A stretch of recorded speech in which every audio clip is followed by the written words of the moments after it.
go. With the wheelchair, you're going to be heading through the center doors.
Come to the tiki room. Fly to the tiki room. It is a joke brought to you by Audio Animatronics. This has been a recording.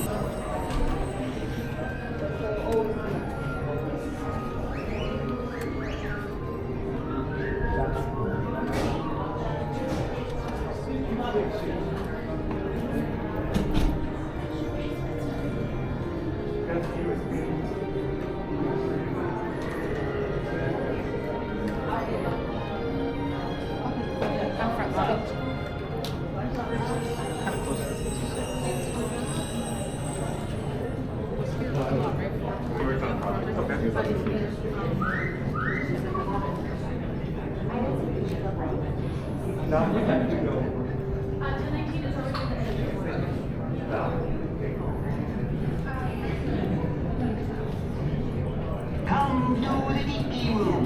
Fly to the tiki room. It is a joke brought to you by Audio Animatronics. This has been a recording.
They say that Hollywood is a town built on dreams, and one of its greatest dreamers was Walt Disney. His life was filled with both exhilarating success and heartbreaking setbacks. But he never gave up. He just kept moving toward that great big, beautiful tomorrow. The story of Walt's life is truly a magical one, and no one could tell it quite like Walt himself. My dad worked as a carpenter in the World's Fair building. He eventually ended up in Chicago as a contractor, and he was doing that when I was born, December 1901. But my dad made some money as a contractor, and he wanted to get back to the farm.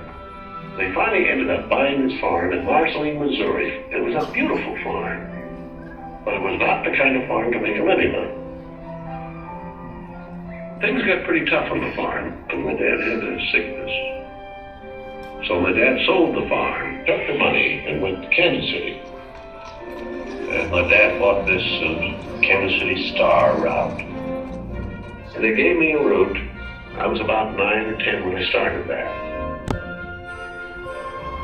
Winter, we'd go out at 3:30 in the morning right after a blizzard, or in a blizzard, or in pouring rain. It didn't matter. I did that for 6 years. It was tough. The constant hardship took a heavy toll on the Disney family. One by one, the children began to leave home. And one day, Walt woke up to find his best friend, his brother Roy, had gone as well. So Walt did something that he would do throughout his life when things got tough. He took a chance. My brother had joined the Navy, so I wanted to join it. Well, I was still a year too young. I was 16. Finally, this kid coming to me very excited. He said, there's something just forming here that you and I can get in. I said, what is it? He says, an ambulance chute. I was in Paris, 3rd of September, when Pershing pulled out. Paris, which had been this exciting thing with all these soldiers and things, suddenly there wasn't a soldier to be seen. And I suddenly became very lonesome. So then I went in and put a request in to be discharged. So I hit Chicago. That's where my parents were living. And I said, Dad, I want to be an artist. And my dad, he just couldn't buy that. So I pulled stakes and moved to Kansas City. Roy was in Kansas City working in a bank. One of the fellows working with Roy said, say, I have a couple of friends that have an art shop. So I went up with these samples, and there were all these corny things I'd done in France. Well, by gosh, they hired me. I mean, right on the spot. So I took the camera home, and then I started experimenting in my own way. So then I went into this Kansas City Film Ad Company. So that was where I got started in the animation business. So I was thinking if I had something with a novel to it, I might crack the market. But I still couldn't get anywhere with it. I'd failed. I learned a lot out of that. And I think it's important to have a good failure when you're young. So I packed all my worldly goods in a cardboard suitcase. I went to Hollywood, arriving there with just $40 in my pocket from my Kansas City ventures. Now my brother Roy was already in Los Angeles. Both of us were unemployed. We solved the problem by going into business for ourselves. We established the first animated cartoon studio in Hollywood. Walt's dreams were finally coming true. He had his first big hit, Oswald the Lucky Rabbit. And he had married the love of his life, Lillian, an ink and paint artist at the studio who shared his dreams. Then he was dealt a devastating blow. On a business trip to New York City, he learned that he had lost ownership of Oswald due to a contract loophole. And to make matters worse, the distributor had signed away Walt's artists. Most people would have given up right then and there. Not Walt Disney. He sent a telegram to his brother Roy. Everything okay. And as he headed home to California, something happened along the way that would change things forever. Mickey Mouse came into our life. He popped out of my mind onto a drawing pad on a train ride from Manhattan to Hollywood at a time when the business fortunes of my brother Roy and myself were at lowest ebb and disaster seemed right around the corner. His first actual screen appearance was at the Old Colony Theater in New York in Steamboat Willie. He was the first cartoon character to stress personality, and I thought of him from the first as a distinct individual. I did the voice. Hang on, pal, here we go.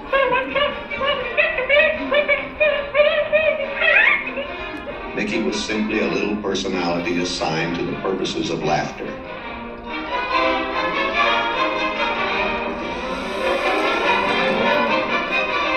Mickey fitted the need exactly. He brought in the money which saved the day. He enabled us to explore our medium, and he paved the way for our more elaborate screen ventures. By nature, I'm an experimenter, so I had another idea which was plaguing my brain. It was the Silly Symphonies. It was a series without a central character. Every one was a new type of subject to give us something to reach out and accomplish something different.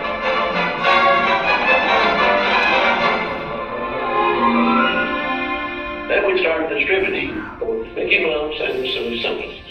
It was nip and tuck, getting them out. Walt began to push himself and his artists, and when he wasn't working, he was worrying about the future. And then the inevitable happened. In 1931, he had what he called a heck of a breakdown. So he did something unique for Walt Disney. He took time off and took his wife on the first vacation they had ever had. When they returned, he was a new man, filled with ideas for the future.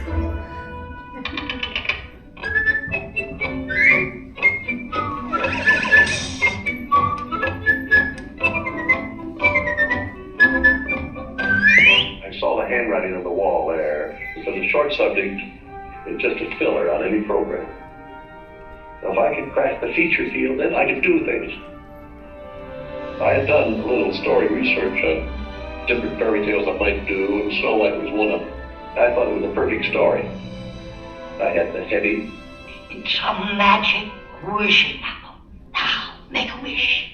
I had the prince, then the girl, the romance. I had the sympathetic dwarfs and things. We started Snow White sometime late 35, and it was around 2 years in the making. We had the family fortune, we had everything wrapped up in Snow White. In fact, the banker, I think, was losing more sleep than I was. We had a big premiere, the Carthay Circle Theater, big, grand Hollywood premiere. All of Hollywood brass turned out for a cartoon.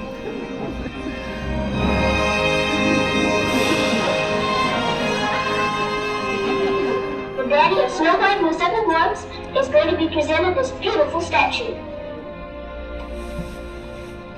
Isn't it bright and shiny? Sure, it's beautiful. Aren't you proud of it, Mr. Disney? Well, I'm so proud, I think I'll bust. With the profits of Snow White, I built a studio.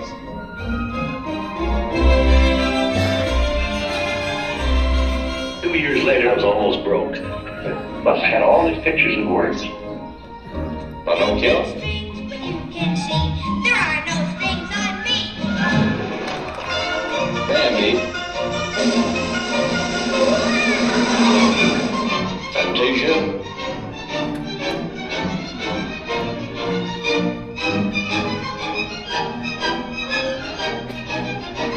That was when the war came.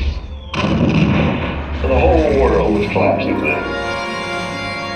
So many of my boys went through the service. So I just practically stopped my feature production. That's all I could do. And after the war, it was quite a problem picking up the pieces. I knew that diversifying in the business would be the salvation of it. So I tried various things. I wanted to go beyond the cartoon. And I thought if I could get into the live aid, that there's things I could do. Stand by, engines.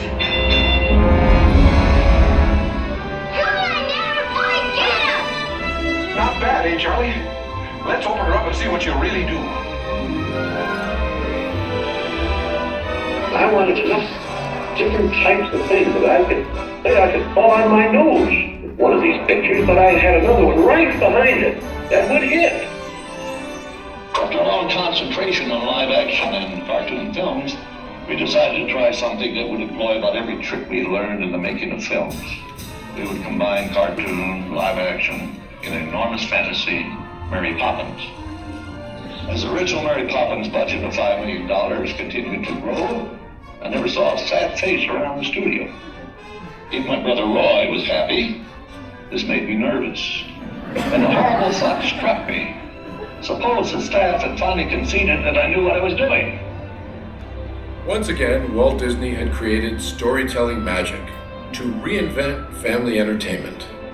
But even then, he wasn't finished. He had a bigger dream in mind. Well, it came about when my daughters were very young, and Saturday was always Daddy's Day with the two daughters. So we'd start out and try to go someplace with, different things, and I would take them to the merry-go-round, and I took them different places, and as I'd sit there while they rode the merry-go-round, did all these things, I felt that there should be something built, some kind of an amusement enterprise built where the parents and the children could have fun together. So that's how Disneyland started. Takes a lot of money to make these dreams come true. And we had everything mortgaged, including my family. I started with many ideas, threw them away, started all over again. And eventually it evolved into what you see today as Disneyland. But it all started from a daddy with 2 daughters wondered where he could take them, where he could have a little fun with them too. The park means a lot to me in that something will never be finished, something that I can keep developing and adding to. Not only can I add things, but even the trees will keep growing. The thing will get more beautiful every year. And I knew that if I did anything like the park, I had to have some sort of a medium like television to let the people know about it.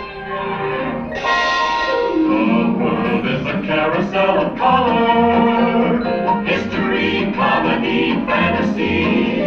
There's drama and birth, there's old Mother Earth, with all of her secrets to see. The miracle of imagination, the marvels of earth, sea, and sky. These wonders untold are ours to behold in the funny world, the sunny world, the wonderful world of color. And now your host, Walt Disney. Today, I want to share with you some of our ideas for Disney World. Here in Florida, we have something special we never enjoyed at Disneyland, the blessing of size. There's enough land here to hold all the ideas and plans we can possibly imagine. We know what our goals are, we know what we hope to accomplish, and believe me, it's the most exciting and challenging assignment we've ever tackled at Walt Disney Productions. Throughout his storied career, Walt never gave up, despite the many challenges along the way. For his visionary work, he received hundreds of awards from all corners of the globe, more Academy Awards than any individual in history, and the Presidential Medal of Freedom for a lifetime of inspiring others. He created dreams that live on today for millions around the world. But with all of that, when asked to name his greatest reward, Walt's reply was surprisingly humble. Well, my greatest reward, I think, is that I've been able to build this wonderful organization, and also to have the public appreciate and accept what I've done all these years. That is a great reward. But all individuals are different. I had a brother who I really envied because he was a mailman, but he was the one that had all the fun. He had himself a trailer, and he used to go off and go fishing, and he didn't worry about payrolls, their story. He just had picture grocers or anything, and he was the happy one. I always said he's the smart Disney. You know, I was stumped one day when the little boy asked, "Do you draw Mickey Mouse?" And I had to admit I do not draw anymore. Well, then you think of all the jokes and ideas. No, I said, I don't do that. Finally, he looked at me and said, "Mr. Disney, just what do you do?" Well, I said, sometimes I think of myself as a little bee. I go from one area of the studio to another and gather pollen and sort of stimulate everyone. I guess that's the job I do. You know, there's a lot of satisfaction in developing ideas into realities, but there's really no secret about our approach. We keep moving forward, opening up new doors, doing new things, because we're curious. And curiosity keeps leading us down new paths. We're always exploring and experimenting. We're interested in doing things that are fun, in bringing pleasure and especially laughter to people. But I only hope that we never lose sight of one thing. It was all started by a mouse. Like a bolt out of the blue, 8 steps in and sees you.